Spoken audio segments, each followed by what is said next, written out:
Socialna politika, na kratko, kot se temu reče, je verjetno eden največjih izzivov v mandatu, ki nas čaka, poleg gospodarstva seveda, glede na to, da se na tem segmentu že sedaj odvijajo določene polemike in seveda tudi preračuni, pripravlja se nov proračun, smo mi pripravili tu nekatera izhodišča, ki se nam zdijo bistvena kot fokus oziroma vizijo, ki ga je treba spremljati pri predlogih vseh sprememb, ki se bodo odvijale v prihodnosti. Prepričani smo, da je gledanje vseh politik skozi stanje v družini, v širšem smislu besede, ki nosi breme in tudi daje pravzaprav zagotovilo za nek zdrav razvoj, bistveno. Zato smo postavili kot izhodišče, da je družina središče in temelj družbe in skozi njo smo tudi poskušali oblikovati politike na področjih, kot so delovna razmerja, trg dela in zaposlovanje, družina, mladi in otroci, ter druga področja. Glede na to, da je socialna politika izjemno povezana z gospodarstvom, bi omenil poleg vseh predlogov, ki so danes mnogokrat soočeni na različnih predstavitvah različnih kandidatov, predvsem to, da je treba čim bolj podpirati na sistemski ravni privatno inicijativo, se pravi inicijativo ljudi, ki imajo v zvezi z lastnim preživetjem, se pravi z ustanavljanjem lastnih podjetij.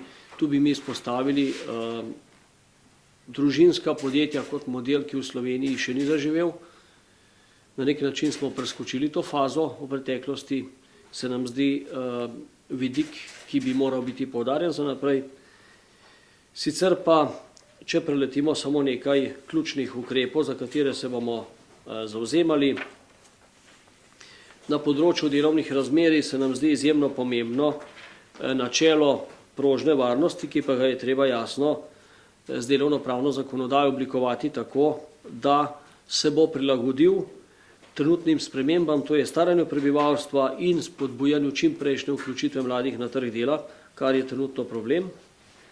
Hkrati pa, kot sem že prej omenil, boljšemu usklajevanju družinskega in poklicnega življenja, kar vemo, da tudi je določene vrste problem.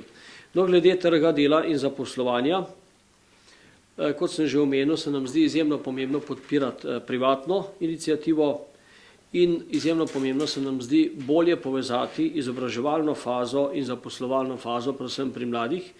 Menimo, da je prehodnost pri šolanju in sam šolski sistem še vedno preveč rigidno zastavljen, da bi omogočal mladim čim hitrejši vstop na trg dela tam, kjer so potrebe večje in kjer je službo možno dejansko tudi dobiti. Na področju družine se bomo generalno zavzemali, da se stanje, se pravi in prejemki in tudi davčna zakonodaja za družine generalno ne bi poslabšala. Mi mislimo, da je treba gledati učinke v celoti, kot sem že prej rekel, tako mlado družino, se pravi tisto osnovno družino, kot tudi stare starše. Glede tega menimo, da bi moral priti v kulturo sprejemanja zakonodaje en vidik, ki je bil sedaj prisoten samo na področju financ, in sicer vsak zakon je moral imeti na koncu oceno vpliva na proračun. Mi bi v naslednjem mandatu poskušali dodati zakonodaji obvezno rubriko vpliv na družino. Seveda v kontekstu, ki ga je možno ocenjevati, ni tako eksakten kot proračun, vendar na tem segmentu je to vseeno potrebno poudarjati.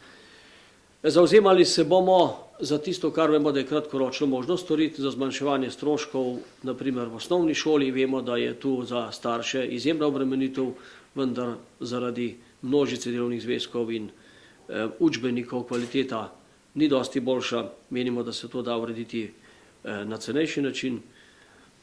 Potem bi zelo radi omogočili čim cenejše birokratske postopke pri vseh zadevah, ki zadevajo družino. Bom dal tu primer pri pridobivanju raznih dokumentov za otroke, da tu enostavno pravnih taks ni.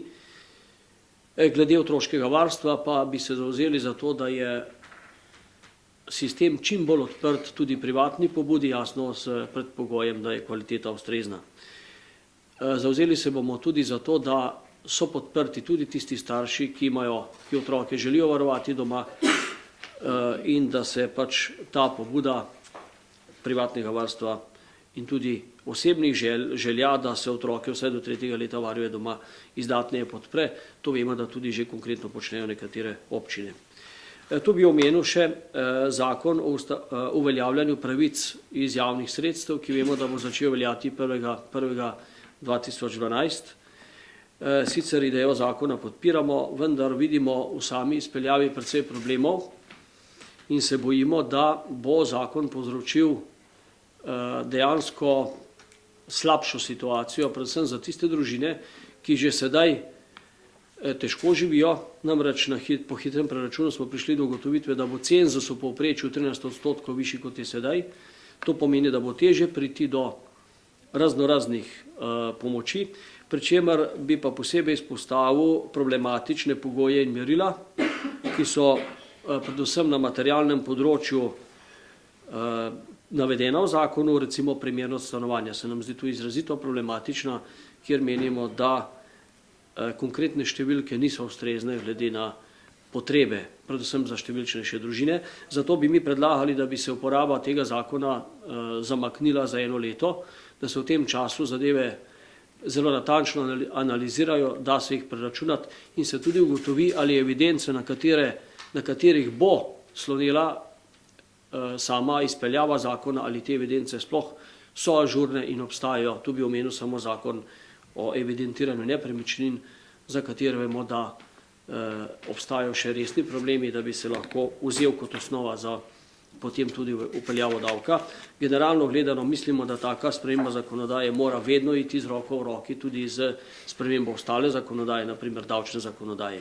In da je treba zadevo usklajeno gledati in gledati učinke obeh področij.